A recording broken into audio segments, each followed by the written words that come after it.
বিমানের সিটে বসে আছে অর্ক।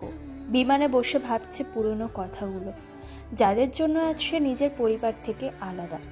ট্যাক্সি চালক হয়ে সে দেশে ঘুরে বেড়ানো, যাদের জন্য আজ সে একা চলতে শিখে গেছে। গরিব ট্যাক্সি চালক হয়েছে, সেসব কথা ভাবছে। সবার জীবনে কিছু ঘটনা থাকে যা তাকে প্রতিনিয়ত তার হৃদয়টাকে কুড়ে কুড়ে খায়। অবহেলিত ছেলে থেকে ট্যাক্সি চালক, যে কিনা বাড়ির সবার কাছ থেকে অপমানিত, লাঞ্ছিত হয়ে বাড়ি থেকে বের হয়ে আসে। তারপর শুরু করে নতুন জীবন, শুরু করে ট্যাক্সি নিয়ে শহরে ঘুরে বেড়ানো। সবার কাছে পরিচিতি লাভ করে ট্যাক্সি ড্রাইভার হিসেবে। তারপর এসব কথা ভাবতে ভাবতে অর্ক কখন যে ঘুমিয়ে পড়ে তার টেরই পায়নি সে। যখন ঘুম ভাঙলো তখন দেখে বিমান বাংলাদেশে ল্যান্ড করেছে। নিজ দেশের মাটিতে ফিরে আসতে পেরে নিজের মনের ভিতরে আজ খুব খুশি খুশি লাগছে। কেননা একটা সময় ট্যাক্সি চালিয়ে সে এদেশের আনাচে কানাচে ঘুরে বেরিয়েছে। বিমান থেকে নেমে অর্ক দেখে ওর জন্য ট্যাক্সি গাড়ি নিয়ে দাঁড়িয়ে আছে আফজাল চাচা। কেমন আছো চাচা তুমি? আলহামদুলিল্লাহ ভালো বাবা, তুমি কেমন আছো? কতদিন পর তোমাকে দেখছি। আমি আলহামদুলিল্লাহ ভালো। আপনার দিনকাল কেমন যাচ্ছে? গাড়িতে উঠে বসো, অনেক বেলা হয়েছে, বাসায় যেতে হবে। আর তোমার কিনে দেওয়া ট্যাক্সিটা চালিয়ে আমার সংসার চলে। চলেন তাহলে। তারপরে ওরা দুজন গাড়ি নিয়ে বাসায় চলে আসে। বাসায় এসে ফ্রেশ হয়ে নিল অর্ক। কিছুক্ষণ পরে স্যার ফোন দেয় অর্ককে। কেমন আছো অর্ক? আলহামদুলিল্লাহ ভালো আছি স্যার, আপনি? ভালো। কখন এসে পৌঁছেছো বাসায়? কিছুক্ষণ আগেই স্যার। এখন তাহলে রেস্ট নাও, আর আগামীকাল একটু আমার বাসায় এসো। তোমার সাথে কিছু গুরুত্বপূর্ণ কথা আছে। আচ্ছা ঠিক আছে স্যার, আমি আগামীকাল বিকেলে যাব আপনার বাসায়। আল্লাহ হাফেজ। আল্লাহ হাফেজ। রাতে খাবার খেয়ে শুয়ে পড়ে অর্ক। শুয়ে শুয়ে পুরনো অনেক কথা ওর মনে পড়ছে। আজকে অর্ক যে অবস্থানে ছিল, আগে সে এমন ছিল না। অনেক চড়াই উতরাই পেরিয়ে সে আজ অনেক কিছু করতে পেরেছে। কথাগুলো ভাবতে ভাবতে সে ঘুমিয়ে পড়ে। সকালে ঘুম থেকে উঠে ফ্রেশ হয়ে খাবার খেয়ে ছাদে যায় মনটাকে ফ্রেশ করতে। ছাদে কিছু সময় পায়চারি করে নিল। এভাবে সময় পেরিয়ে বিকেল হয়। বিকেলে রেডি হয়ে বড় স্যারের বাসায় যাওয়ার জন্য বের হয় অর্ক। আফজাল চাচাকে নিয়ে স্যারের বাসার উদ্দেশ্যে রওনা দিল অর্ক। এর মধ্যে অর্কের পরিচয়টা একটু দিয়ে দিই। সে অর্ক আহমেদ, আর ওর সম্পর্কে বাকি সবকিছু গল্পের ভিতরেই জানতে পারবেন। এখন তার পরিচয় গোপনই থাক। কিছুক্ষণের ভিতরে স্যারের বাসায় গিয়ে পৌঁছালো অর্ক। অর্ক, তোমাকে যার জন্য আমি বাসায় ডেকেছি সেটি হলো তুমি জাতিসংঘের শান্তি মিশনের কাজ শেষ করে আসছো। আর তাই আমি তোমাকে একটি কাজ দিতে চাই। এই কাজটি নিয়ে সিআইডি অনেক দিন যাবৎ তদন্ত করছে, কিন্তু তারা কোনো ক্লু পাচ্ছে না। তাই তারা ওইখানে নতুন একটি মেয়ে সিআইডি অফিসার যোগদান করেছে। আমি চাই এই কাজটি তুমি সমাপ্ত করো। আমার বিশ্বাস তুমি এই কাজটি পারবে। মেয়েটা একা পারবে না, তুমি পারবে নারী পাচার ও মাদকের হাত থেকে যুব সমাজ এবং সকল সমস্যার থেকে দেশকে রক্ষা করতে। সে বিশ্বাস আমার আছে। অর্ক, তুমি এই মিশনের জন্য আগামীকাল বরিশালে যাবে। আচ্ছা ঠিক আছে স্যার, আপনি যা বলবেন তাই হবে। আজকে আমি কেবল আপনার জন্য এখানে আসতে পেরেছি, আপনি বললে সব হবে। আচ্ছা, এখন বাসায় গিয়ে সব রেডি করো। অর্ক বাসায় চলে আসে। বাসায় এসে ভাবতে থাকে যে শহর ছেড়েছে বহু বছর আগে, সেই শহরে এখন আবার ফিরে যেতে হবে ওর। এটাই হয়তো ভাগ্যের ব্যাপার। পরের দিন সকালে গাড়ি নিয়ে বের হলো অর্ক সেই চেনা পরিচিত শহরের উদ্দেশ্যে।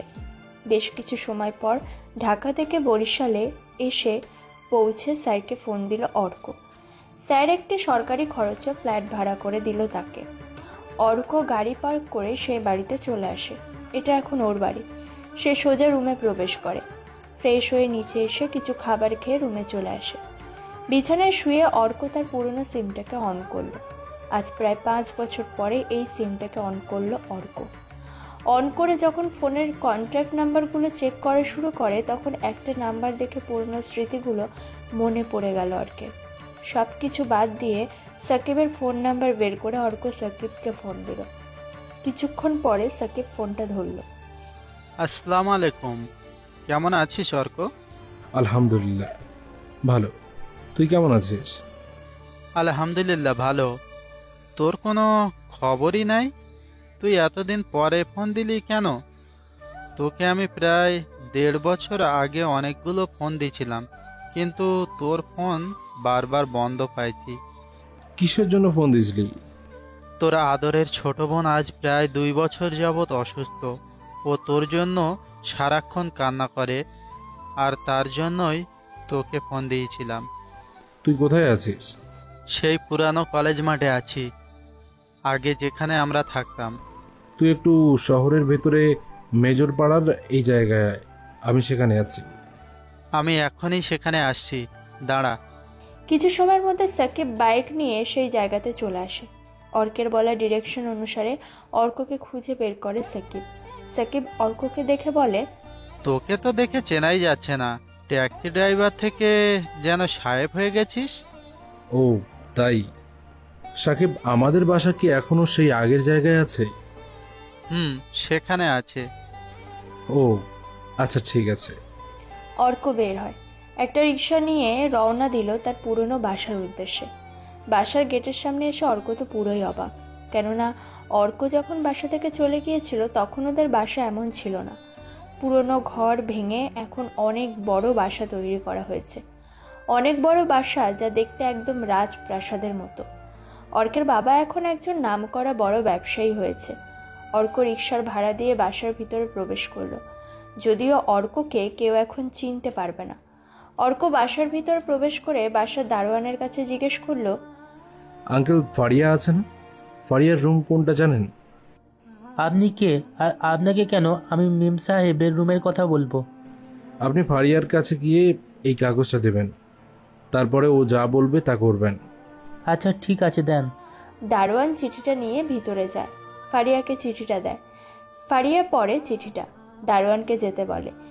ফিরে এসে অর্ককে বলল যে, আপনাকে ম্যাম নিয়ে যেতে বলেছে তার কাছে, আপনি চলেন আমার সাথে।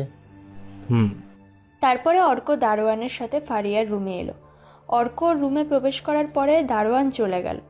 অর্ক ফারিয়ার দিকে তাকানোর পরে দু চোখ বেয়ে পানি পড়তে শুরু করলো অর্কের। আগে কতটাই না ফারিয়া সুন্দর ছিল, আর আজ সেই বোনকে চেনা যাচ্ছে না। ফারিয়া অর্ককে জড়িয়ে ধরে। অর্ক বলে, কেমন আছিস বোন? আলহামদুলিল্লাহ ভালো। তুমি কেমন আছো? তোর দোয়ায় ভালো আছি। তোর এমন অবস্থা হলো কেমন করে? তা আমি নিজেও বলতে পারি না। আচ্ছা ঠিক আছে। ফারিয়া শুকিয়ে গেছে অনেকটা। ওর চেহারা দেখলে অর্কের কাছে খুব খারাপ লাগে। খারাপ লাগাটাই তো স্বাভাবিক। পৃথিবীর সকল ভাই তার কলিজার বোনকে কতটা ভালোবাসে তার সেই ভাই বোনই ভালো জানে। এমন সময় অর্কের ফোনে স্যারের ফোন। তাসফি, তোমার কাজে সাহায্য করার জন্য কিছু অফিসার তোমাকে দেওয়া হয়েছে। তারা পটুয়াখালী ক্যান্টনমেন্টের থেকে আগামীকাল সকালে তোমার কাছে গিয়ে পৌঁছাবে। আচ্ছা ঠিক আছে স্যার। স্যারের সাথে কথা বলা শেষ হতেই একটা মেয়ে রুমের ভিতরে প্রবেশ করে খুব জোরে চিৎকার দিল। মেয়েটার চিৎকারের শব্দ শুনে বাসার সবাই ফারিয়ার রুমে চলে আসলো। অর্কের আম্মু আব্বু বড় দুই ভাই তারা ভিতরে এসছে। তাদের সাথে দুজন অপরিচিত মেয়েও এসছে। এরা হলো অর্কের বড় দুই ভাইয়ের বউ। তাহলে এই চিৎকার করা মেয়েটাকে? কি হয়েছে এখানে নীলা? এই ছেলেটি দেখুন, সে ফারিয়াকে জড়িয়ে ধরেছিল। এই মেয়ে, তোমার হয়েছে কি? এত সব কিছু নেগেটিভ ভাবো কেন? এই ছেলে, তুমি কে? আর তুমি আমার মেয়েকে অমন করে ধরেছিলে কেন? ফারিয়া, আমি গেলাম, পরে আবার আসবো। আচ্ছা ঠিক আছে। আপনাদের আমার পরিচয় জানতে মন চাইলে ফারিয়ার কাছ থেকে জেনে নেবেন। তোমার পরিচয় ফারিয়া নয়, তুমি নিজেই দিয়ে দাও। ভাইয়া, তুমি তোমার পরিচয়টা দাও তো। আমি হলাম অর্ক আহমেদ, এই বাড়ির ছোট ছেলে, যাকে 5 বছর আগে বিনা অপরাধে বাসা থেকে তোমরা সবাই বের করে দিয়েছিলে। আমি হলাম সেই অর্ক, যে কিনা বারবার হাত জোর করে তোমাদের কাছে বলেছিল যে আব্বু আমি কোনো অপরাধ করিনি। সবার কাছে বলেছিলাম সেদিন, কিন্তু তোমরা আমার কথা সেদিন কেউ বিশ্বাস করনি। আমি হলাম সেই অর্ক যার কথা তোমরা অবিশ্বাস করে তোমরা একটি মেয়ের কথা বিশ্বাস করেছ। তোমরা সবাই নিজেদের বাসার মানুষকে বিশ্বাস না করে তোমরা সবাই সিমির কথা সেই দিন বিশ্বাস করেছ। আমাদের ভুল হয়ে গেছে বাবা, তুই আমাদের সকলকে ক্ষমা করে দে।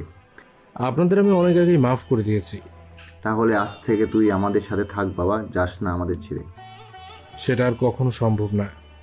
দেখ বাবা, তুই আর না করিস না, আমাকে আর তুই কষ্ট দিস না।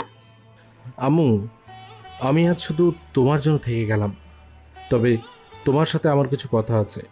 আমাকে তোমার রুমে নিয়ে চলো। অর্ককে তার মা নিজের রুমে নিয়ে আসে। অর্ক দরজা আটকে তার মায়ের কাছে আসলো। তার মাকে বলল, আম্মু, তোমার কাছে আমি কখনো কিছু লুকাইনি, আজকেও লুকাবো না। আমি বরিশালে আসছি কিছু কাজের জন্য, যার জন্য আমি বাসায় থাকতে পারবো না। আমি যদি এখানে থাকি তাহলে আমি কাজটা সঠিকভাবে শেষ করতে পারবো না। তাছাড়া তোমাদের বিপদও হতে পারে। কি এমন কাজ যার জন্য তুই বাসায় থাকতে পারবি না? তোমাকে তা আমি কিছুদিন পরে বলবো। তবে আমাকে যখন বাসা থেকে বের করে দিয়েছিলে আমি ট্যাক্সি চালাতাম, সেই ট্যাক্সি সমিতির লোক আমি। এতটুকু শুনে রেখো, বাকিটা পরে বলবো। আচ্ছা ঠিক আছে। আম্মু, নীলা নামের মেয়েটিকে? তোর মেজো ভাইয়ার শালি, ও কিছুদিন এখানে থাকবে। ও একজন সিআইডি অফিসার। শুনেছি নীলা কিছু কাজের জন্য আমাদের এখানে আসছে। নীলা এখন থেকে আমাদের এখানেই থাকবে। স্যার তাহলে এই মেয়ের কথাই বলেছিল। অর্ক তাকে খুঁজছিল মনে মনে, অথচ সে কিনা ওদের বাড়িতেই আছে। কি রে, কথা না বলে ভাবছিস? কিছু না, আমার কিছু কাজ আছে। তুমি খাবার দাও। কত বছর হলো তোমার হাতের খাবার খাই না। আর ফারিয়াকে আমি আমার এক পরিচিত ডাক্তার দেখাবো আগামীকাল। তুমি সকালে তৈরি থেকো। অর্কের কথা শুনে ওর মা চলে যায় রুম থেকে। অর্কের জন্য খাবার রেডি করতে থাকে। কিছুক্ষণ পরে নীলা অর্কের কাছে এসে বলে, কেমন আছেন বেআই সাহেব? শুনলাম অনেক বছর পর এখানে এসেছেন। জি। নীলা কথা বলতে থাকে। কথা বলার এক পর্যায়ে নীলা যা বলল তা শুনে অর্ক তো অবাক, কেননা নীলা সিমির কথা জানে। সে ব্যাপারে প্রশ্ন করে, আপনি কি সিমিকে খুব ভালোবাসতেন? আপনি সিমির কথা জানলেন কি করে? ফারিয়া আমাকে আপনার সম্পর্কে সবকিছু অনেক আগেই বলেছে। সব বলে দিয়েছে আপনাকে? মান সম্মান আর কিছু থাকলো না। যাই হোক, খাবার খেতে চলুন। আর অতীতকে ভুলে বর্তমানকে নিয়ে ভাবুন, কেমন? তবে আমি থেমে থাকা ছেলে নই। সকল কিছু ভুলে সামনের দিকে এগিয়ে যাওয়ার জন্য লড়াই করে নিজেকে প্রতিষ্ঠিত করার জন্য চেষ্টা করেছি। বাকিটা আল্লাহ পাকের ইচ্ছা। তবে একটি কথা মনে রাখবেন, আপনি হেরে যাওয়ার নাম জীবন নয়। সবকিছু ভুলে সামনে এগিয়ে যাওয়ার নামই হলো জীবন। তবে আপনারা যা জানেন তা সবটা সঠিকও নয়। যাই হোক, খেতে যাই। এরপর অর্ক চলে আসে খাবার টেবিলে। নিজের বাড়িতে অনেক বছর পর রাতের খাবার খেয়ে বাসা থেকে অফিসের দেওয়া ফ্ল্যাটে চলে আসে অর্ক। রাতে রুমে বসে ল্যাপটপ অন করে এখানকার সব কিছু ভালো করে জেনে নিতে থাকেও। কিছুক্ষণ কাজ করে দিল এক ঘুম। সকালে ঘুম থেকে উঠে ফ্রেশ হয়ে বাড়ির নিচে গিয়ে কিছু নাস্তা খেয়ে রুমে আসে অর্ক। এর ভিতরে বড় স্যার ফোন দেয়। অর্ক, তোমার কাছে কিছু অফিসার কিছুক্ষণের ভিতরেই পৌঁছে যাবে। তোমরা আজ থেকে কাজের লেগে পড়ো। আমাদের হাতে সময় আছে মাত্র কিন্তু 5 দিন। সেটা মাথায় রেখে কাজ করো, কেমন? সব ঠিকঠাক হওয়া চাই। ঠিক আছে স্যার, চিন্তা করবেন না। এটার জন্য যেহেতু দেশে এসেছি, কমপ্লিট করেই তবে ছাড়বো। আচ্ছা, সাবধানে থেকো। স্যার ফোন কেটে দেয়। অর্ক আর কিছু বলে না, ফোন কেটে দেয় স্যার। কিছুক্ষণের ভিতরে 3 জন অফিসার আসলো অর্কের ফ্ল্যাটে। তাদের সাথে পরিচিত হয়ে নিল। ওরা কিছুক্ষণের ভিতরে মিশনে নেমে পড়বে, কেননা তাদেরকে উপর মহল থেকে 5 দিনের সময় দিয়েছে কাজটা শেষ করতে। অর্ক কথা শেষ করে তার মাকে ফোন দিয়ে ডাক্তারের ঠিকানা দিল। আম্মু, তুমি সদর হাসপাতালের পেছনে এই ঠিকানায় ফারিয়াকে নিয়ে যাও। বাকিটা আমি সব বলে দিয়েছি ওখানে ফোন করে। অর্ক 3 জন অফিসারের কাছে আসলো। অফিসার, আপনারা সবাই আপনাদের পরিচয় দেন। স্যার, আমি হলাম সাকিব। স্যার, আমি রাফি। স্যার, আমি তাফসির। ওকে, এখন আমরা সবাই এখানকার সবচাইতে বড় এবং নামকরা কলেজটি পর্যবেক্ষণ করতে যাব। যদি কিছু ক্লু পাই তাহলে তো ভালোই। ডিরেকশন অনুসারে কলেজটা আমাদের মিশনের সাথে ইনভলভ আছে। Yes sir. ওরা বের হয়। ওরা 4 জন কলেজে আসে। 4 জন এদিক সেদিক তাকাতে থাকে। সামনের দিকে কারো নজর নেই। কলেজের মাঠ দিয়ে যাচ্ছে অর্ক। হঠাৎ নীলার সাথে ধাক্কা লাগে আর তখনই অর্কের গালে ঠাস ঠাস করে চড় পড়ল। চড়ের শব্দে অর্ক যেন ভ্যাবাচাকা খেয়ে পড়ে। অর্ক ঘোর কাটিয়ে সামনের দিকে তাকিয়ে দেখে নীলা দাঁড়ানো। নীলাও প্রথমে টের পায়নি যে অর্ক এসে ধাক্কা দিয়েছে। সরি, আসলে বুঝতে পারিনি যে আপনি আমাকে ধাক্কা দিয়েছেন। ওকে, ঠিক আছে, বাট ধাক্কা দিইনি, হয়ে গেছে ভুল করে। আপনি হঠাৎ আমাদের কলেজে কি মনে করে আসলেন স্যার? তারপরে অপরিচিত মেয়েদের ধাক্কা দেওয়া, এইগুলো যে আপনি করেন তা কি আপনার গার্লফ্রেন্ড জানে? অর্ক নীলার দিকে তাকিয়ে থাকে। নীলা ঘুরে ফিরে সেই তার গার্লফ্রেন্ড নিয়েই কোশ্চেন করলো। নীলা মুচকি মুচকি হাসতে থাকে। অর্ক কিছু না বলে চলে যাওয়ার প্রিপারেশন নিতে থাকে। তখনই নীলা বলল, কি হলো, চুপ করে আসেন কেন? না মানে আসলে। তারপরে নীলা অর্ককে কিছু বলতে দেয় না। নীলা অর্কের হাত ধরে টানতে টানতে কলেজের এক সাইডে নিয়ে আসলো। এমন ভাব করছে যেন নীলা অর্ককে খুব ভালো করেই চেনে। আসলে ওরা দুজন দুজনকে আগে থেকে চেনে, কিন্তু কিভাবে? নীলা অর্ককে সাইডে নিয়ে এসে বলল, তুমি বরিশালে আসছো তা আমাকে বলনি কেন? তুমি তো আগে চলে এসছো। তোমার যে আব্বু আম্মু আছে তা আমাকে বলনি কেন? কি হলো, কথা বলো। কথাগুলো নীলা রাগী মুডে অর্ককে বলল। তার মানে ওরা আগে থেকেই পরিচিত, কিন্তু কিভাবে? অর্ক শান্তভাবে বলল, কেন বলিনি তা তো বুঝতেই পারছো, গতকাল, তাই না? আরেকটি কথা, বিয়ের আগেই তো শ্বশুরবাড়ি থাকছো, এমন কপাল কয়জনের আছে? তুমি যে সিমি নামের কোনো মেয়েকে নিজের জীবনের চেয়েও ভালোবাসতে, তা আমাকে বলনি কেন? তুমি তো অনেক খারাপ ছেলে। পুরনো স্মৃতি স্মরণ করতে চাই না তাই। তাছাড়া আমি এসবের প্রতি ইন্টারেস্টও না। তোমার বুকে এতটা কষ্ট, তারপরেও তুমি আমাকে তা না বলে সবসময় হাসি খুশি থেকেছ। আবার সবার সামনে খুশি থাকো। তোমাকে বোঝা বড় দায়। তোমাকে গতকাল বাসায় দেখে অনেক খুশি হয়েছিলাম, তবে মেজাজটাও গরম হয়ে গেছিল তোমার প্রতি, তাই গতকাল কথাগুলো অমনভাবে বলেছি। প্লিজ ক্ষমা করে দিও। ভালোবাসার মানুষকে কখনো মাফ না করে থাকা যায় বলো? আমি তো কিছু মনেই করিনি। এই জন্যই তো তোমাকে আমার বেশি ভালো লাগে। আচ্ছা, তুমি কলেজে আসছো কিসের জন্য সেটা তো বললে না? কলেজ ট্রিপ দিয়ে ঘুরতে এসেছি। নীলা, তোমাকে একটা কোশ্চেন করব? হ্যাঁ করো, জিজ্ঞাসা করার কি আছে? মা বলেছে তুমি সিআইডি অফিসার, তা তুমি যে একজন সিআইডি অফিসার তা আমাকে আগে কখনো বলনি কেন? তার জন্য সরি, আর কখনো এমন হবে না। তোমাকে কিছু লুকোবো না। ঠিক আছে, সরি বলতে হবে না। অর্ক আর কিছু বলে না, তবে মনে হয় আপনারা হয়তো কিছু বুঝতে পারছেন না। তাহলে চলুন ওদের পরিচয়টা আপনাদেরকে বুঝিয়ে বলি। নীলা হলো অর্কের গার্লফ্রেন্ড। নীলার সাথে অর্কের প্রায় 2 বছর যাবৎ পরিচয়। নীলার সাথে একটা অনুষ্ঠানে ঢাকাতে দেখা হয় অর্কের। অনুষ্ঠানের সামনে অর্ক ট্যাক্সি নিয়ে দাঁড়িয়েছিল। সেখানে একটা বাচ্চা এসে একটা ট্রাকের সামনে পড়বে। সবাই দৌড়ে আসছিল তাকে বাঁচানোর জন্য, কিন্তু সবাই ভয়ে এগিয়ে যেতে পারছিল না। তাই সবাই হাহাকার করতে থাকে বাচ্চাটার জন্য। এমন সময় অর্ক দৌড়ে গিয়ে নিজের জীবনের ঝুঁকি নিয়ে বাচ্চাটাকে বাঁচিয়ে নেয়। এরপর সবার মুখে অর্কের প্রশংসা শুরু হয়। সেখানে নীলাও ছিল। নীলা এসে অর্কের সাথে কথা বলে। এরপর দুজনে অনেক কথা বলে, বন্ধু হয়, তারপরেই ভালোবাসা তৈরি হয়। এরপর থেকে শুরু হয় ওদের জীবনে নতুন জীবনের পথ চলা। নীলা আর অর্ক একে অপরকে ভালোবেসে ফেলে। তবে অর্কের আসল পরিচয় নীলা আজ পর্যন্ত জানে না। নীলা জানে যে অর্ক একজন সাধারণ ট্যাক্সি ড্রাইভার। শুধু নীলা না, সবাই জানে অর্ক একজন ট্যাক্সি চালক। নীলা বলল, চলো তুমি আমার সাথে, তোমাকে আমি কলেজটা ভালো করে ঘুরিয়ে দেখাই। এত কষ্ট করে একা একা দেখতে হবে না।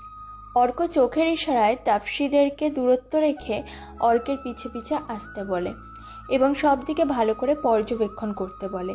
ওরা অর্কের কথা মতো ঠিক সেটাই করে। নীলা অর্ককে চারদিক ঘুরিয়ে দেখাচ্ছে। হঠাৎ করে অর্কের চোখ দুটো আটকে যায় একটা জিনিস দেখে।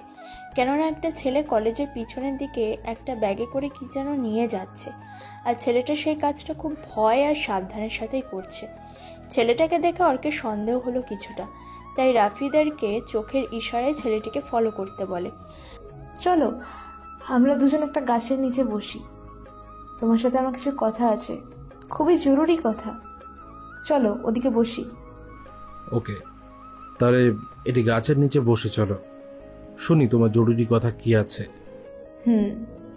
দুজনে গাছের নিচে এসে বসলো। গাছের নিচে বসার পরে নীলা অর্কের কাঁধে মাথা রেখে বসে। সে চুপচাপ বসে থাকে। কিছুক্ষণ পরে নীলা বলে, তোমাকে আমার কিছু কথা বলার আছে। কথাগুলো বলবো যে কেমন করে সেটাই ভাবছি। অর্ক, তুমি কথাগুলো অন্যভাবে নিও না, কেমন? বলো, সমস্যা নেই। আসলে আমার বিয়ে ঠিক করেছে বাসা থেকে। এখন তুমি কিছু একটা করো, আমি তোমাকে ছাড়া থাকতে পারবো না। অর্ক, তুমি নিজেই বলো আমি এখন তোমার জন্য কি করতে পারি। তুমি আমার বাসায় গিয়ে আমাদের কথা বলো, যেভাবেই হোক তাদের মানাও। আমার কোনো চাকরি নেই, সেটা তুমি ভালো করেই জানো। আমি একজন সাধারণ ট্যাক্সি ড্রাইভার, তা অনেক আগে থেকেই তুমি জানো। সামান্য ট্যাক্সি চালিয়ে আমি নিজের খরচ অনেক কষ্ট করে জোগাড় করে চলাফেরা করি। তোমাকে বিয়ে করে কি খাওয়াবো বলো? আর তাছাড়া তোমার পরিবার কি একজন সাধারণ ট্যাক্সি চালকের সাথে তোমাকে বিয়ে দেবে? আমার যে চাকরি আছে তা ভুলে গেছো? তাছাড়া তোমার বাবার কি কোনো কম কিছু আছে নাকি? ট্যাক্সি না চালালেও তোমার চলবে। বাবার আমি কেউ নাই। দেখো না, আমি বাড়ি থেকে বের হয়ে গিয়েছিলাম বহু বছর আগে, আর আমি তার কোনো সম্পত্তি ভোগ দখল করবো না কখনো। আমার ওনার পরিচয় নয়, নিজের পরিচয় লাগবে, বুঝেছো? সবকিছু বাদ দিয়ে তুমি আমার বাসায় যাও, কে দেখো তারা কি বলে। তাদেরকে আমাদের কথা বলো একবার। আচ্ছা ঠিক আছে, যাব। তবে তারা যেন আমার বাবার পরিচয় না জানতে পারে। তোমরা যে আগে থেকেই আমাদের পরিবারের আত্মীয় তা যেন বুঝতে না পারে। আমি চাই না আমার জন্য তোমার বোনের এবং তোমার কোনো ক্ষতি হয়। আর বড় কথা, আমার বাবার কথা শুনে তোমার পরিবার রাজি হোক তা আমি চাই না। আচ্ছা ঠিক আছে, তুমি যা বলবা তাই হবে। তুমি তাহলে ক্লাস করো, আমি একটু একা একা কলেজটা ঘুরে দেখি। থাকো। আচ্ছা। অর্ক নীলার কাছ থেকে চলে এসে রাফিদের কাছে চলে আসে। অর্ক এসে জিজ্ঞেস করে, রাফি, ছেলেটির খবর কি এখন? স্যার, ছেলেটিকে আমাদের বাসায় আটকে রেখেছি।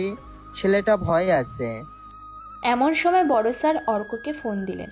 অর্ক দ্রুত ফোন রিসিভ করে। অর্ক, তোমাকে আজকে রাতেই খুব গুরুত্বপূর্ণ একটি কাজের জন্য নেপাল যেতে হবে। স্যার, তাহলে এই দিকের কাজগুলো তাহলে কে করবে? রাফিরা মিলে কিছুদিন ওরা তদন্ত করুক। আপাতত আমি কাজের সময় বাড়িয়ে নিয়েছি। ও আচ্ছা। তুমি এখনই বাসায় গিয়ে রওনা দিয়ে 2টা ফ্লাইটে ঢাকা চলে আসো, বাকিটা আমি দেখছি। আচ্ছা ঠিক আছে স্যার, রাখি। অর্ক ফোন কেটে দেয়। রাফিদেরকে বলে, শোনো, তোমরা এই দিকটা সামলাও, তবে তা যেন কেউ বুঝতে না পারে তোমাদের আসল পরিচয় কি। আমার সাথে সবসময় যোগাযোগ করবে। আমি এখন ঢাকায় যাব এবং রাতে নেপাল। আমার কিছু কাজ আছে, বেশ কিছু কাজ আছে, যার জন্য সেখানে প্রায় 20 দিনের মতো থাকতে হবে। তোমরা নিজেরা সাবধানে থাকবে কিন্তু। আচ্ছা ঠিক আছে। অর্ক আর কোনো কথা বলে না, ওদেরকে নিয়ে বাসায় চলে আসে। সে বাসায় এসে রেডি হয়ে নেয়, কারোর সাথে দেখা না করে রওনা দিল ঢাকার উদ্দেশ্যে। তারপর সেখান থেকে সোজা অফিস থেকে প্রয়োজনীয় ইনফরমেশন নিয়ে এয়ারপোর্টে আসে। কিছু সময় পর প্ল্যান আসে, তারপর সোজা নেপালের উদ্দেশ্যে বেরিয়ে পড়ে অর্ক। নেপালে এসে পৌঁছে ফ্রেশ হয়ে নিল অর্ক। হালকা খাবার খেয়ে ফোন হাতে নেয়। বিডিতে তার বড় স্যারকে ফোন করে। স্যার, আমি নেপালে এসে পৌঁছেছি কিছুক্ষণ আগে। এখন তাহলে তুমি রেস্ট নাও, আর তোমাকে যে কাজটি দেওয়া হয়েছে সেই কাজটি শেষ করো ভালোভাবে, বা দ্রুত হওয়া চাই। ইনশাল্লাহ। বাট আপনি যে ইনফরমেশন দিলেন দেশের মন্ত্রীর ছেলে যে টাকা পাচার করে নেপালে আসছে এবং তার একটি গ্যাং আছে, সেটার বিরুদ্ধে আমাকে লড়াই করে মন্ত্রীর ছেলেকে হাতে নাতে ধরে দেশে আনতে হবে। দেখা যাক কতটুকু পারি। পারবে, সময় কম, কাজে লেগে পড়িও দ্রুত। অর্ক তার কাজে লেগে পড়ে। নেপালে ওর বিভিন্ন কাজের মাধ্যমে কেটে গেল 10 দিন। এই 10 দিনে পরিচিত কারোর সাথে কোনো যোগাযোগ করেনি অর্ক। তার মিশনের জন্য সবকিছু অফ রেখেছে। আজকে মন্ত্রীর ছেলে রকিকে দেখা গিয়েছে একটি গোপন আস্তানায়। নেপালের পুলিশদের সাহায্যে ইনফরমেশন আসে অর্কের কাছে। অর্ক সেখানে একাই যেতে চায়, সেটা নেপালের পুলিশদেরকে বলে। তুমি একা গেলে পারবে না, সেখানে অনেক অস্ত্র আছে, লোক আছে। পুলিশদেরকে চারপাশে ঘিরে রাখতে বলেন, দেশের শত্রুকে ধরতেই হবে আমার। ঠিক আছে। এরপর অর্ক সেখানে আসে, রকির গোপন আস্তানায় আসে, ছোট ছোট মিনি বোম সেট করে দেয় চারপাশে। রকি লোকদেরও মারে অর্ক। তারপর অন্যদিকে নীলার আব্বু নীলাকে ডাকে। বাসা থেকে তো ওর বিয়ের কথা হচ্ছিল, তাই সে ব্যাপারেই ডাকে নীলাকে। নীলা আসতে তার বাবা বলল, নীলা, তোমার বিয়ে ঠিক করেছি আমরা, খুব দ্রুত, মানে আগামী 2 দিন পরে বিয়ে। তুমি যার জন্য অপেক্ষা করছো তার ব্যাপারে তো আমাদের জানিয়েছো, শুধু একজন গরিব ট্যাক্সি চালক। তোমার সাথে যদি ওর বিয়েরই মান সম্মানটা থাকবে না, তার কি আছে বলো? তার কিছুই নেই, একটা চাকরি পর্যন্ত নেই, পড়াশোনাও সে ঠিক মতো করেনি, চাকরি পাবে কি করে? আর আমি যে ছেলের সাথে তোমার বিয়ে ঠিক করেছি তার নিজের বাড়ি আছে, গাড়ি আছে, ভালো চাকরি আছে, মোটা অঙ্কের বেতনও সে পায়। এরপরে কি তুমি তাকে চাও বলো? তোমার তার সাথে বিয়ে হলে সারা জীবন সুখে জীবনযাপন করতে পারবে, কোনো কষ্ট থাকবে না। ভালোবাসা অভাবের কাছে নষ্ট হয় নীলা। নীলা চুপচাপ দাঁড়িয়ে থাকে তার বাবার সামনে, অর্ককে নিয়ে ভাবতে থাকে। নীলা কিছুক্ষণ ভেবে দেখলো যে তার আব্বু যা বলেছে তাই সত্যি, কারণ অর্কের তো সেরকম কিছুই নেই। তাছাড়া অর্ককে খুঁজেও পাচ্ছে না সে, কই গেল না বলে সে জানে না। নীলা বিয়েতে রাজি হয়ে গেল। সময় পার হয়, বলতে বলতে নীলার বিয়ের কাজ শেষও হয়ে গেল। ছেলে আর্মিতে চাকরি করে, বিরাট বড় অফিসার। অর্ক মিশনে আসে। সেদিন সেই আস্তানায় রকিকে পায়নি অর্ক, তবে ওর সব কিছু ধ্বংস করে আসে বোম দিয়ে। তবে আজ রকি একা গাড়ি করে যাচ্ছিল এয়ারপোর্টে, নেপাল ছেড়ে চলে যাবে তাই। এই জন্য অর্ক আগে থেকে চলে আসে। রকি গাড়ি চালিয়ে যখন যাচ্ছে তখনই ওর চাকায় পরপর কতগুলো গুলি ছোড়া হয়। রকি টাল সামলাতে না পেরে গাছের সাথে মেরে দেয়। অর্ক দৌড়ে আসে রকির কাছে, সে অজ্ঞান হয়ে যায়। তারপর রকিকে সে আটক করে। স্যার, আমাকে ছেড়ে দেন। তোকে ছাড়বো কিভাবে বল? তুই তো দেশের শত্রু, তোকে ছাড়লে তো সব শেষ। আপনার অ্যাকাউন্ট নাম্বার দেন, যত টাকা লাগে সব দিব পাঠিয়ে। দেশের টাকা মেরে আবার ঘুষ দিচ্ছিস? অর্ক রকিকে প্রচণ্ড মারে, প্রায় আধ মরা করে দেয় সে। তারপর দেশে চালান করে দেয়। অর্কের কাজ আজ শেষের পথে। অর্ক নেপালে এসছে আজ 20 দিন হলো, কারোর সাথে যোগাযোগ করতে পারেনি। সে আগামীকাল সকালে দেশের উদ্দেশ্যে রওনা দেবে। পরের দিন দেশে আসে অর্ক, রকিকে আগেই পাঠিয়ে দিয়েছে। দেশে এসে স্যারকে ফোন দিল অর্ক। স্যার, আমি দেশে পৌঁছেছি। আমি এখন কি বরিশালে যাব? ঢাকাতে তো আর আমার কোনো কাজ নেই। সেই মিশনটা কি এখনো ইনকমপ্লিট? এখন তুমি বরিশালে চলে যাও, এখনো এখানে কোনো কাজ নেই। ঠিক আছে স্যার। অর্ক বাসের টিকিট কাটে। তারপর বেশ কয়েক ঘন্টা পর সোজা বরিশাল শহরে চলে আসে অর্ক। বরিশালে এসে নিজের ফ্ল্যাটে প্রবেশ করে দেখে যে তাফসির এবং রাফির রুম খোলা, কিন্তু সাকিবের রুমে তালা দেওয়া। আপাতত অর্ক ফ্রেশ হয়ে নেয়। তারপর বাইরে এসে তাফসিরকে ডাক দিল। আসসালামু আলাইকুম স্যার, কেমন আছেন? ওয়ালাইকুম সালাম, আলহামদুলিল্লাহ ভালো আছি। সাকিবের রুমে তালা দেওয়া কেন? সে কোথায়? স্যার, কিছুদিন আগে কলেজে যাওয়ার পরে আপনার সাথে যে মেয়েটির সাথে কথা হয়েছিল, সেই মেয়েটির সাথে সাকিবের কিছুদিন আগে বিয়ে হয়েছে। সাকিব তার বউয়ের সাথে ঘুরতে গেছে।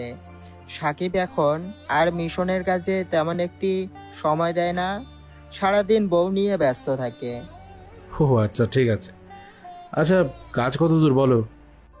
এই তো স্যার, আসেন বলছি। অর্ক কাজের প্রতি মন দিতে পারছে না। নীলার কথা মনে পড়ছে। তার মানে নীলার সাথে সাকিবের বিয়ে হয়ে গেছে।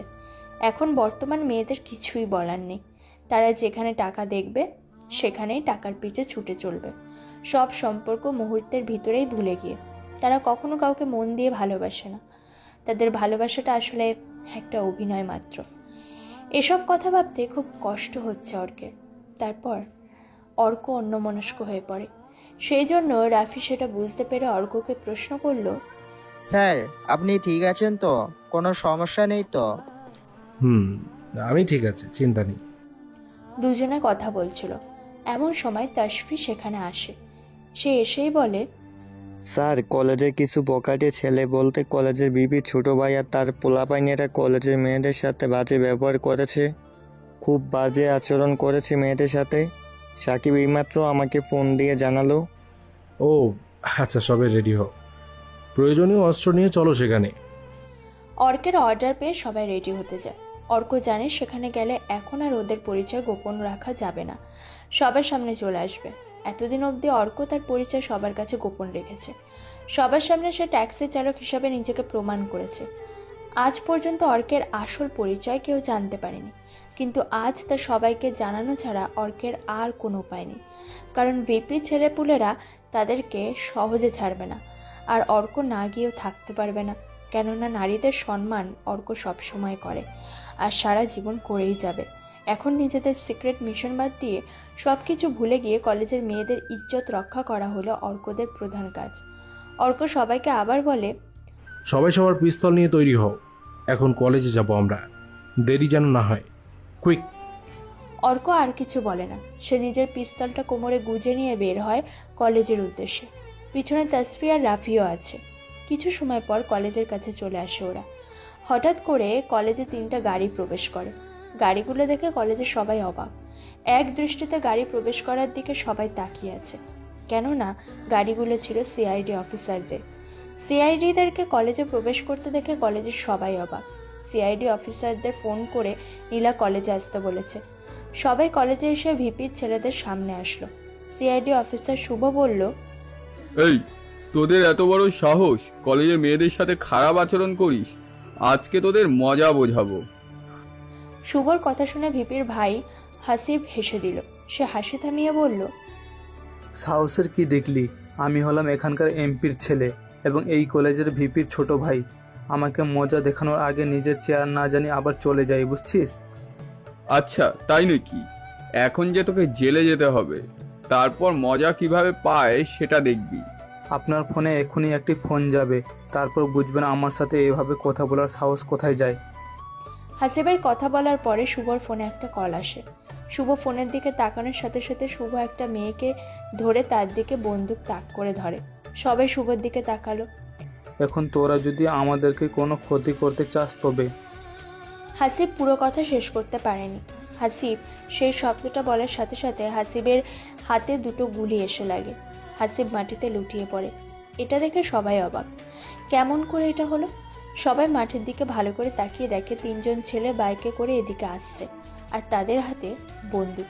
সবাই ভাবছে ওরা কে, আর ওদের আসল পরিচয় বা কি। নীলাও সেদিকে তাকায়। নীলা আরও বেশি অবাক হয়। ওরা 3জন ওদের কাছে আসে।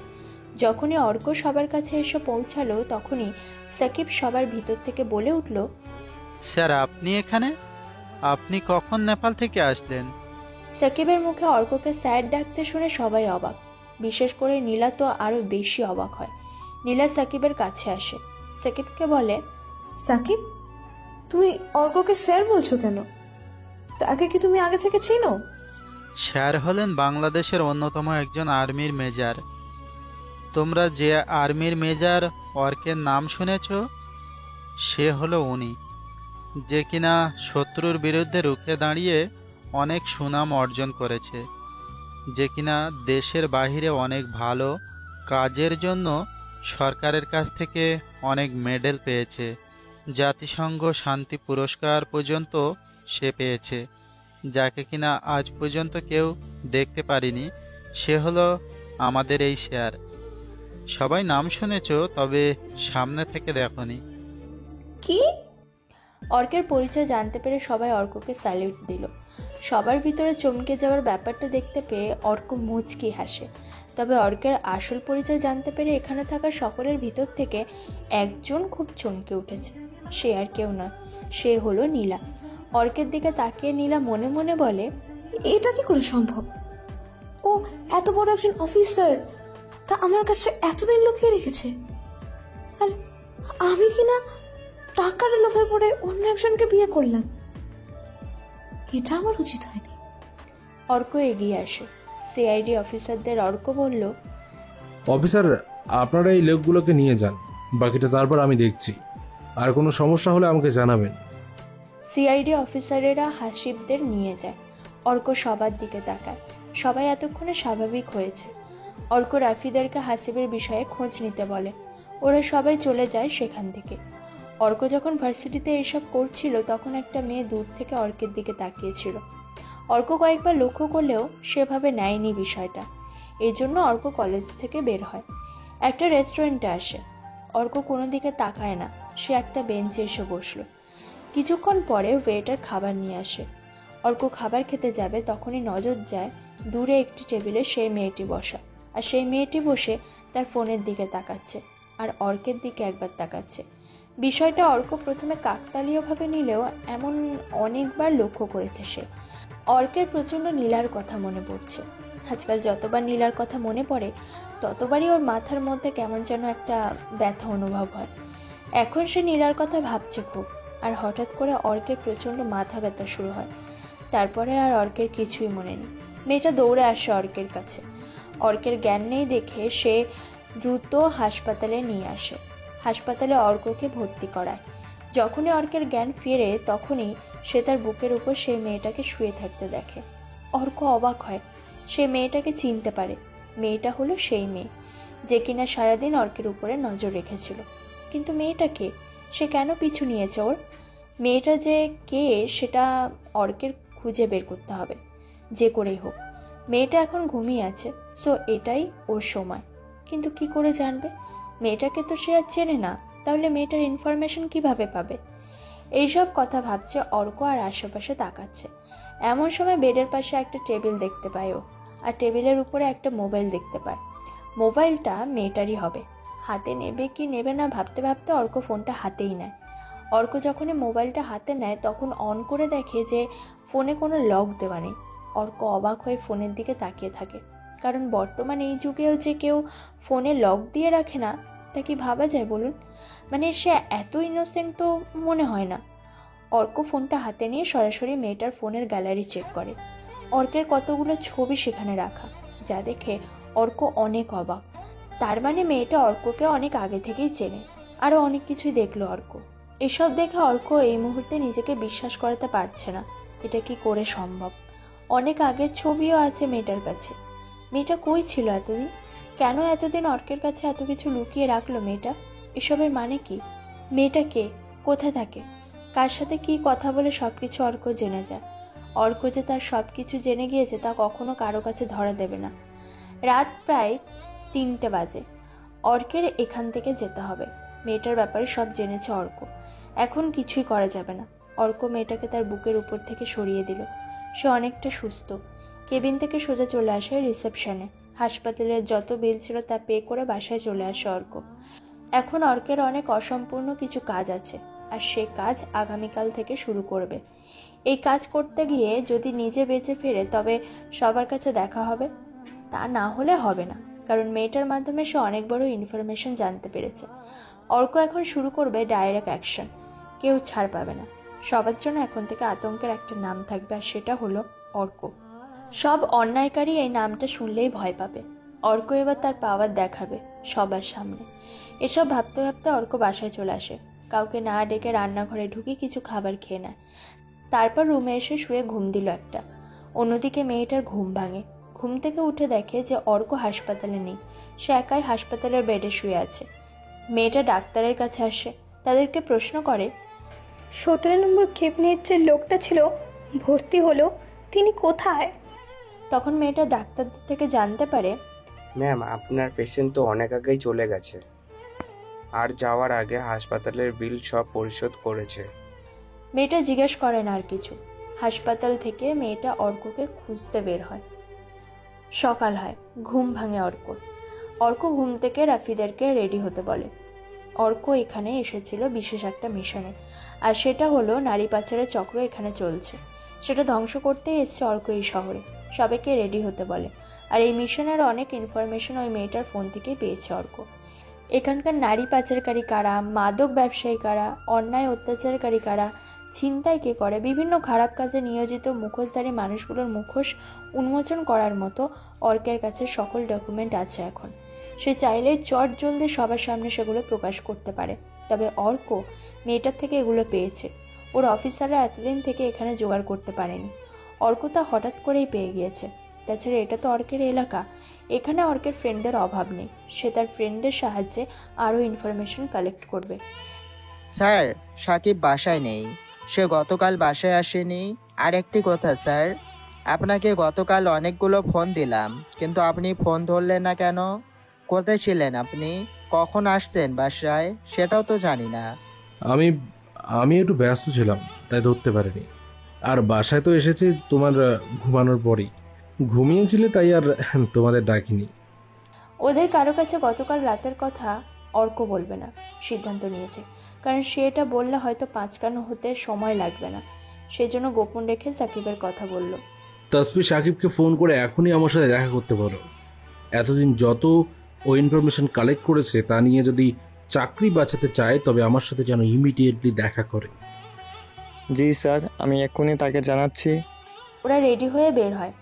তারপরে ওরা তিনজন মিলে রওনা দেয়। কিছু দূর আসার পরে ওরা যা দেখলো তা দেখে বিশেষ করে অর্কের মাথাটা গরম হয়ে গেল।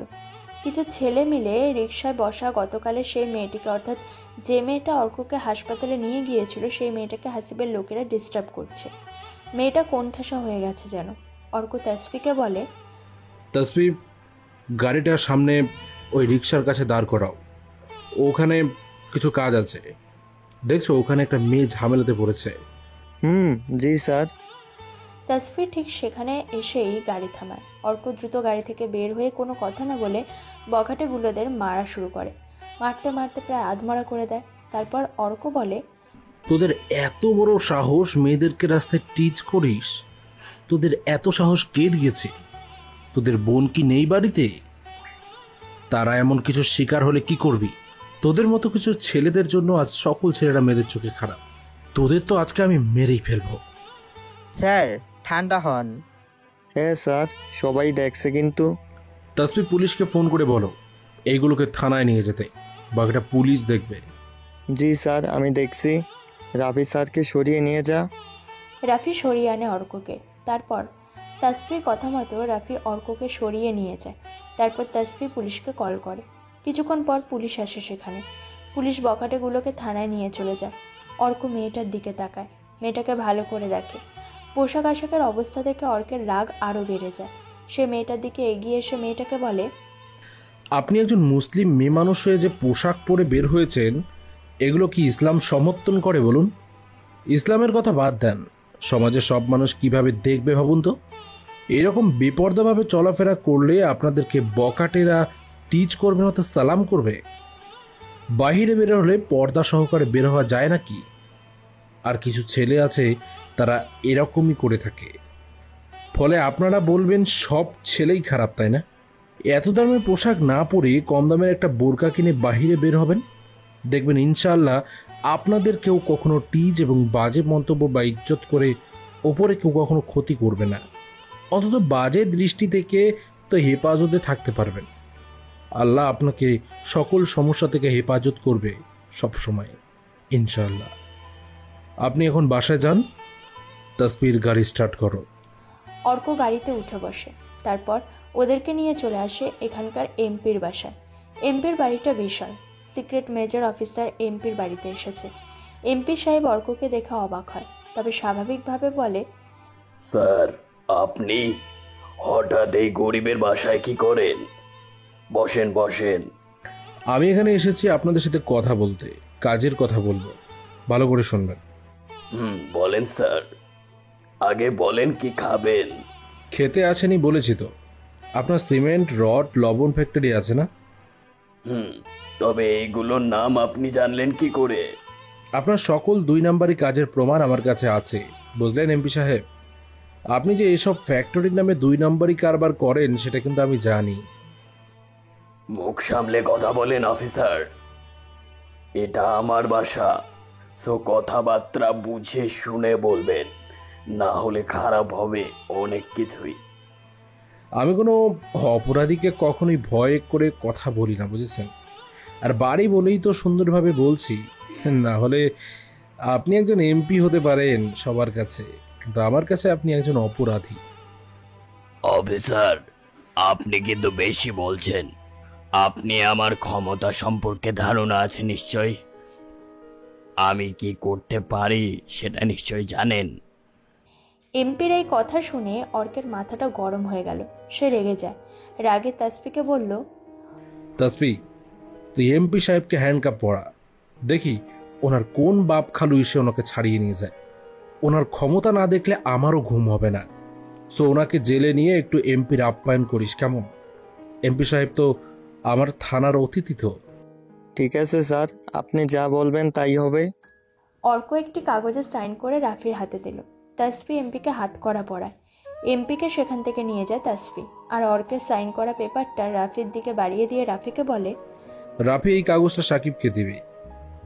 ব্যক্তিগত কাজে, সরকারি কাজে ত্রুটি করার জন্য তাকে চাকরি থেকে বরখাস্ত করা হলো।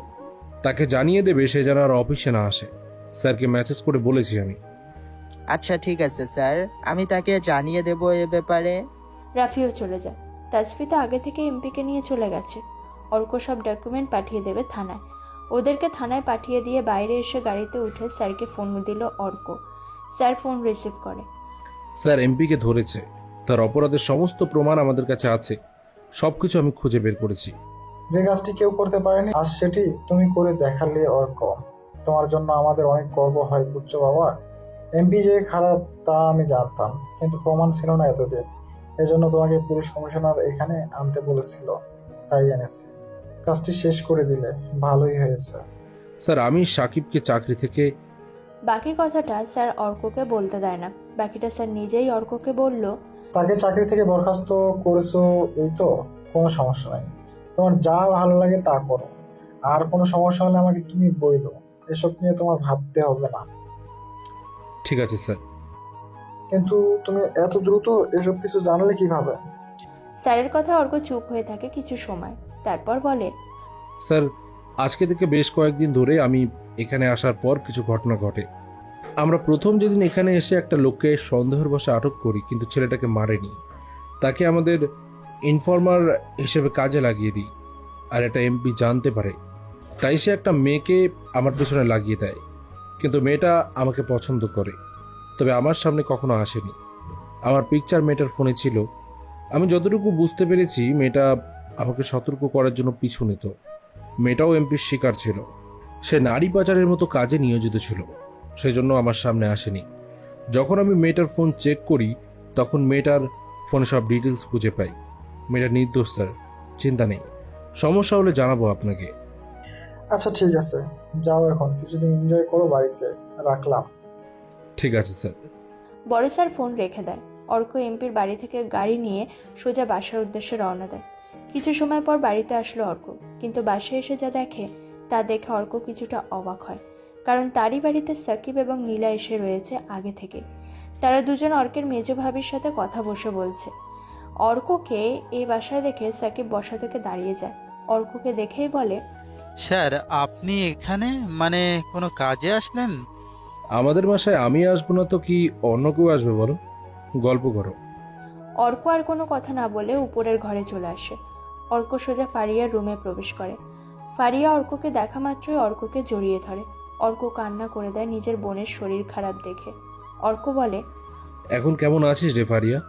শরীরের কি অবস্থা? আলহামদুলিল্লাহ ভালো। তুমি কই ছিলে? তুই তো দেখছি 1 মাসে আল্লাহর রহমতে বলতে গেলে একদম পুরোপুরি সুস্থ বললেই চলে। যাক, এখন কোনো টেনশন নেই। ভাইয়া, অনেকটাই সুস্থ আমি এখন। আচ্ছা, আম্মুর রুমে এখন চল। আম্মুকে কতদিন হলো দেখি না। অর্ক আর ফারিয়া দুজনে তার মায়ের রুমে প্রবেশ করে। ওর মা অর্ককে বিছানায় বসায়। সবাই বসে গল্প করছিল। হঠাৎ অর্কের মা অর্ককে বলে, বাবা, এবার বিয়ে শাদী করতেই হবে তোকে। অনেক হয়েছে বাইরে বাইরে থাকা, আর না, এবার বিয়ে করে বাড়িতে থাকতে হবে। আচ্ছা আচ্ছা, আমি বিয়ে করব, তবে 1 মাস পরে। তা ঠিক আছে, তবে মেয়ে কিন্তু আমি পছন্দ করে রেখেছি। পরে কিন্তু আমার কথার বাইরে যেতে পারবি না, বুঝেছিস? আগেই তোকে জানিয়ে রাখলাম। ঠিক আছে। ওরা সবাই কথা বলে। অন্যদিকে ভাবি আর সাকিব গল্প করে। ভাবি সাকিবকে বলল, সাকিব, তুমি অর্ককে দেখে স্যার ডাকলে কেন? সে হলো একজন আর্মির মেজর অফিসার অর্ক আহমেদ। এত বড় অফিসার ও, আর তা আমরা কেউ জানি না। এমন সময় রাফি অর্কদের বাসায় আসে সাকিবের কাছে। রাফিও জানে না যে এটা অর্কদের বাসা। সাকিবের কাছে এসে রাফি বলে, সাকিব, এইটা তোমার জন্য, স্যার তোমাকে দিয়েছে, দেখো এটা। ও, স্যার আমাকে চাকরি থেকে বরখাস্ত করে দিল। তোমাকে সকালে এই গত কয়েকদিনের সকল ইনফরমেশন নিয়ে স্যার তোমাকে দেখা করতে বলেছিল, কিন্তু তুমি তা করনি। তুমি কাজের প্রতি যে অবহেলা করেছো তার জন্য তোমাকে চাকরি থেকে বরখাস্ত করা হয়েছে। এমন সময় অর্ক তার বোন ফারিয়াকে নিয়ে উপর থেকে নিচে নামছিল। অর্কদের দেখে রাফি বলে ওঠে, স্যার আপনি এখানে? এটা আমাদের বাসা, আর তুমি হঠাৎ আমাদের বাসায়? ও বুঝেছি। তাহলে একটা কাজ করো, তুমি তাসফিকেও ফোন করে এখানে আসতে বলো। আজকে সবাই আমাদের বাসায় দুপুরের খাবার খাবে, মা নিজে রান্না করবে।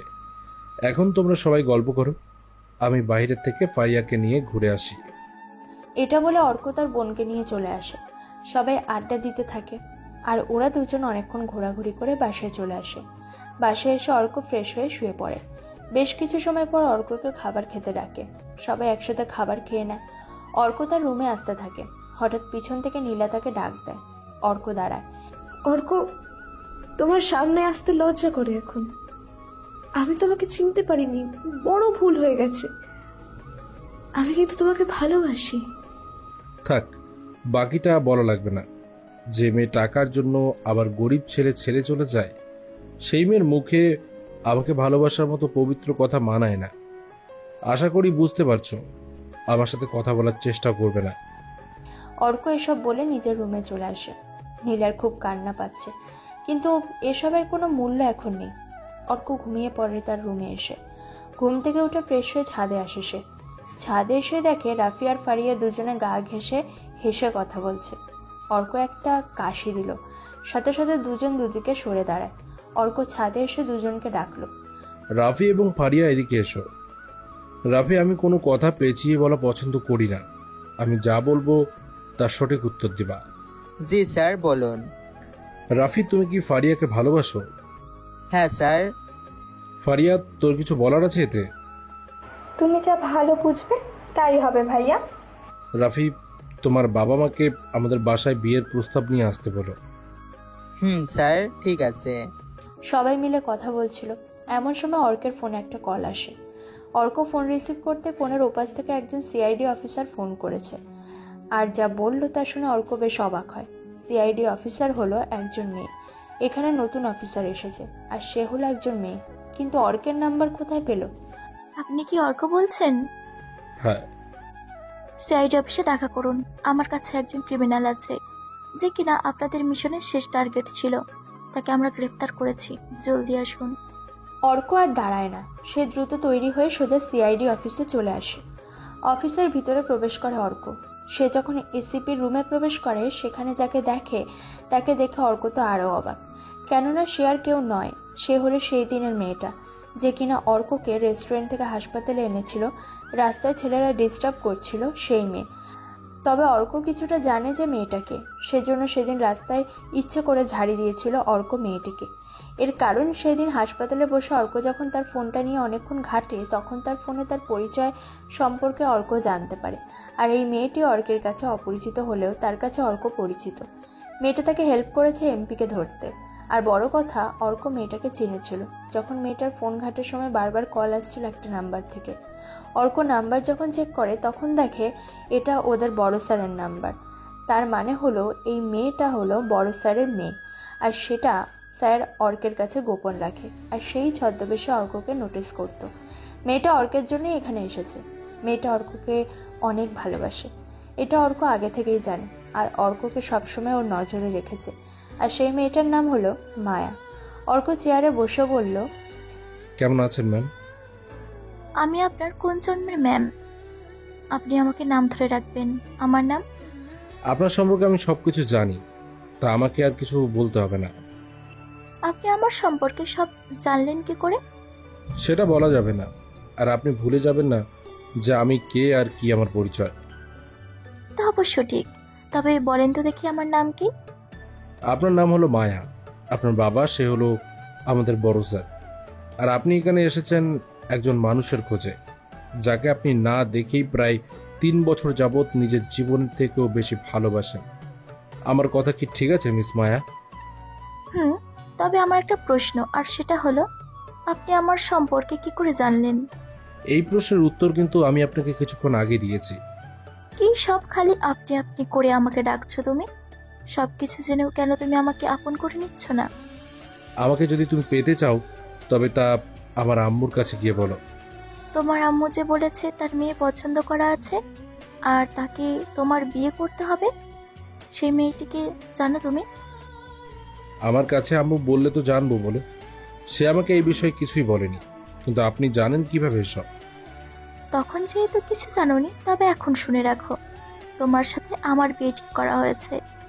আর এর আগে তোমার সাথে যা হয়েছে তা ভুলে যাও, আর এখন থেকে নতুন করে জীবনটাকে পরিচালনা করো। তুমি যাকে ধরেছো তাকে কি পুলিশে দিয়েছো? তাহলে তো ভালোই। আমার মিশন তাহলে শেষ।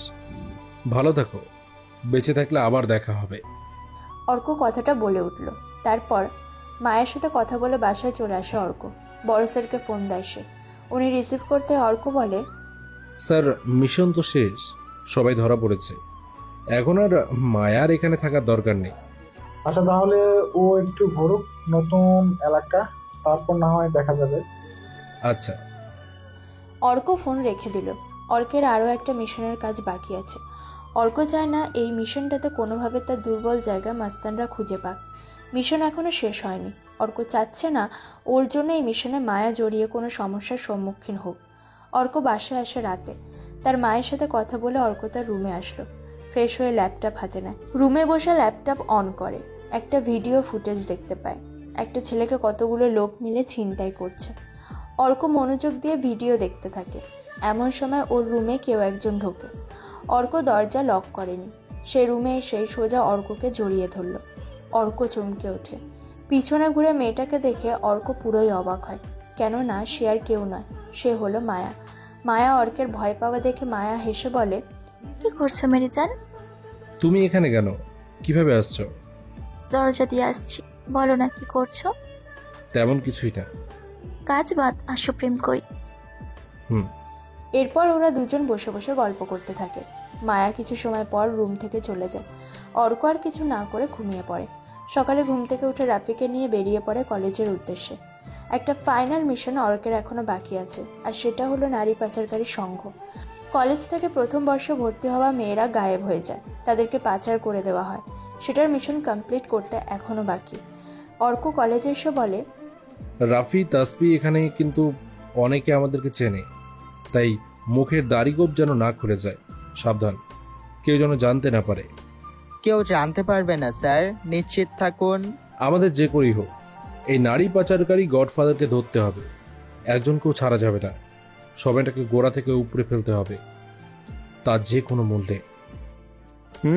আমাদের সব দিক নজর রাখতে হবে। ওরা তিনজন কলেজে ঢোকে। চারপাশ দেখতে থাকে ওরা। তিনজনে কলেজটাকে ভালো করে পর্যবেক্ষণ করে। অর্কের প্ল্যান অনুসারে কলেজের বিভিন্ন জায়গায় কিছু গোপন ক্যামেরা লাগানো হয়। ওদের টার্গেট কলেজ থেকে নারী পাচারকারী চক্রকে একেবারে প্রমাণসহ ধরে ফেলবে। পুরো শহরটা সন্ত্রাসীর হাত থেকে রক্ষা করবে। সব কাজ শেষ করে বাড়িতে আসে অর্ক। সময় পেরিয়ে যায়। সকাল থেকে দুপুর হয়, দুপুর থেকে রাত। খাবার খেয়ে রাতে ল্যাপটপের সামনে বসে আছে অর্ক। সব ক্যামেরার দিকে নজর ওর, কিন্তু কোনো তথ্যই পাচ্ছে না সে। অর্ক ঘড়ির দিকে তাকিয়ে দেখে রাত 2টো বাজে। অর্ক কফি হাতে নিয়ে ল্যাপটপের সামনে দাঁড়িয়ে আছে। ক্যামেরাতে তখন একজন লোককে দেখতে পেল অর্ক, তবে তার চেহারা দেখা যাচ্ছে না। অর্ক রাফিদের কল করার সময় অর্ক ফোনের দিকে তাকায়। পরে যখন ল্যাপটপে চোখ দেয়, দেখতে পায় যে একটা লাশ পড়ে আছে কলেজের সামনে। কার লাশ? কে ফেলে গেল? নাকি যে এসেছিল তার লাশ? এখন মিশনটা আবার অন্যদিকে ঘুরে গেল, নতুন রূপ নিচ্ছে। অর্কদের আরও কঠিন হয়ে গেল মিশনটা। ততক্ষণে অর্কের কাছে রাফিরা চলে এসেছে। তারাও ল্যাপটপের স্ক্রিনে লাশকে দেখতে পায়। স্যার, আমাদেরকে নতুন কিছু ভাবতে হবে।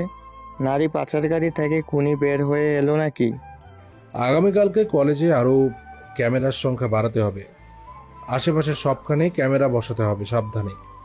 আর আমাদের নজরদারি বাড়াতে হবে। হ্যাঁ স্যার, সেটা তো করবই। তাসফি, কলেজের সামনে আমাদেরকে আগামীকাল থেকে নতুন ছদ্মবেশে নজর রাখতে হবে। নতুন ড্রেস আপে যেতে হবে। আবার আমাদের জানতে হবে এই খুনটা কে করেছে আর কিসের জন্য করেছে। তবে পুলিশ অথবা সিআইডি অফিসার কেউ যেন জানতে না পারে যে আমরা মিশনে এখনো আছি। স্যার, কলেজের ভিতরে ছদ্মবেশে ঢুকায় একটি ভালো উপায় আছে। কি উপায়? স্যার, আপনি আর আমি আগামীকাল কলেজে ফুচকা বেচবো। রাফি বাইরের দিকে জালমুড়ির দোকান দেবে। তারপরে সকলের মনের কথা জানবো এবং তথ্য সংগ্রহ করব। সবাইকে ফুচকা খাওয়াবো আমাদের নানা প্রশ্নের জবাব দিতে পারলে। তোমার আইডিয়া ঠিক আছে। এটার মাধ্যমে আমরা বেশ কিছু ইনফরমেশন কালেক্ট করতে পারবো। তবে কলেজের ভেতরে কিছু লোক রাখতে হবে আমাদের। কিছু অফিসারকে ছদ্মবেশে কলেজের স্টুডেন্ট হিসেবে ভিতরে প্রবেশ করিয়ে দেব, যাতে কোনো ঝামেলা হলে ওরা দ্রুত আসতে পারে। আর আমি বাইরে থেকে সব ইনফরমেশন দেব আপনাকে। স্যার, আমি খুব ভালো ফুচকা বানাতে পারি। জম্বি এবার ফুচকা সেল, খুনিয়া নারী পাচারকারীদের ধরবই। এখন রুমে গিয়ে ঘুমিয়ে পড়ো। আমিও ঘুমিয়ে পড়ি, অনেক রাত হয়ে গেছে। আগামীকাল সকালে অনেক কাজ আছে। সব ফোর্সদের রেডি হতে বলো, আর ফুচকা দোকানের ব্যবস্থা করো। Okay sir. ওরা চলে যায় ওদের রুমে। পরের দিন সকালে ওরা দ্রুত বের হয়। কলেজে একদম গ্রামের লোকদের মতো স্টাইলে ফুচকা নিয়ে প্রবেশ করে। অর্ক আর তাসফি ফুচকার দোকান বসায় কলেজে। অল্প দামে ফ্রিতে ফুচকার অফার চালু করে। রাফি আছে কলেজের বাইরে ছদ্মবেশে ঝালমুড়ির দোকান নিয়ে। কিছু সময় পর দুটো দোকানে বেশ ভিড় জমে যায়। তাসফি বলে, স্যার, ফুচকা তো বেশি মেয়েরা নিচ্ছে। আমার কিন্তু স্যার একটি মেয়ে পছন্দ হয়ে গেছে। খুব ভালো, তবে আগে এই কাজ শেষ করি, তারপরে ওকে নিয়ে ভাবো। কাজে মন দাও। Okay sir. বেশ কিছু সময় অর্কের চোখে সন্দেহ ধরা পড়ে। সন্দেহের চোখে কিছু দেখতে দেখতে তাসফিকে বলে, তাসফি, আমি যা দেখছি তুমিও কি তা দেখছো? স্যার, কলেজের পিয়নের কথা বলছেন? রাফিকে বলো পিয়নের দিকে ভালো করে নজর রাখতে। Okay sir. তাসফি রাফিকে বলে। রাফি সবসময় পিয়নের দিকে নজর রাখে। সেখানে তেমন কিছু হয়নি। রাতে বাসায় এসে অর্ক রাফিকে ডাকে। রাফি আসতেই বলল, পিয়নকে ফলো করে কি জানতে পারছো? স্যার, আজ রাতে আমাদের মিশনের শেষ রাত হবে বলে মনে হচ্ছে। আর স্যার, আপনার কথা মতো সবাই জেনে গেছে যে এমপি সাহেব এখন জেলে আছে। নারী পাচার এবং মাদক ব্যবসায়ের জন্য সে ধরা পড়েছে, সেটা সবাই জেনে গেছে। তাসফি, মনিটর অন করো। তাসফি মনিটর অন করে। ওরা মনিটরের দিকে অনেকক্ষণ তাকিয়ে থাকে, কিন্তু কোনো তথ্যই পাচ্ছে না। হঠাৎ কলেজের পিয়নকে দেখে কলেজের ভিতরে প্রবেশ করতে। এখন রাত প্রায় 1:30 বাজে। এই সময় সে কলেজের ভিতরে প্রবেশ করলো। অর্ক কলেজের ভিতরে সিসিটিভি ফুটেজগুলোতে ভালো করে নজর রাখলো। কিছুক্ষণ পরে দেখা যায় কলেজের প্রিন্সিপাল স্যার কতগুলো মেয়ে নিয়ে বের হচ্ছে কলেজ থেকে। অর্ক এটা দেখে অবাক হয়, যে কিনা কলেজের এত বড় পদে থাকা সত্ত্বেও এমন কাজ করতে পারে। স্যার, এখন কি করবেন? মিশন শেষ করে দেব আগামীকাল। তবে এই কাজগুলো করতে হবে খুব সতর্কতার সাথে, কারণ আমার মনে হয় মেয়েদের আজকে ওরা সেফ জায়গাতে রাখবে, পাচার করবে পরে। জি স্যার, আরো কিছু মেয়ে কলেজের ভিতরে সিক্রেট রুমে আছে। ওরা আরও কিছুক্ষণ মনিটরের সামনে বসে থেকে সবকিছু ভালো করে পর্যবেক্ষণ করে সব প্ল্যান সাজিয়ে নেয়। তারপর ভোরের দিকে ঘুমিয়ে পড়ে। সকালে ঘুম থেকে ওঠে দ্রুত ওরা। রেডি হয়ে দ্রুত কলেজের উদ্দেশ্যে রওনা হয়। কিছুক্ষণ পরে অর্কের ফোনে একটা ফোন আসে। নাম্বারটা অর্কের কাছে একসময় খুব পরিচিত ছিল, তবে নাম্বারটা তখন যতটা পরিচিত ছিল এখন তার থেকে বেশি অপরিচিত, কেননা নাম্বারটা হলো নীলা। অর্ক রিসিভ করে। ফোনের ওপাশ থেকে, অর্ক, কেমন আছো? বলছি কি, সাকিবের চাকরিটা কি ফিরিয়ে দেওয়া যায় না? একজন বেকার ছেলে কি করে একজন আর্মি অফিসারের চাকরি ফিরিয়ে দেবে বলে? তাছাড়া আমি একজন অলস্তা মানুষকে কখনোই ফিরিয়ে আনবো না।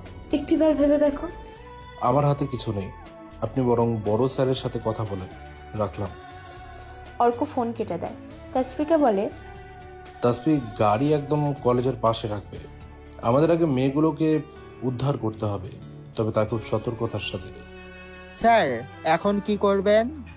সবাই মাস্ক পরে নাও আর আমাকে ফলো করো। ওরা কলেজের ভিতরে প্রবেশ করে চারদিকে ভালো করে দেখে নিয়ে ছাত্রী হোস্টেলে চলে আসে। অনেকক্ষণ খোঁজাখুঁজির পরে যে রুমে মেয়েগুলোকে আটকে রেখেছে সেই রুমের দরজা ভেঙে প্রবেশ করে ওরা। রুমের ভিতরে গিয়ে যাকে দেখলো তাকে দেখে অর্ক তো পুরোই অবাক। এটা কি করে হতে পারে যে কিনা একজন সিআইডি অফিসার, সে এখন এই রুমে বন্দি কিভাবে? আর সেই অফিসারটা হলো মায়া। অর্ককে দেখা মাত্র মায়া এসে তাকে জড়িয়ে ধরলো।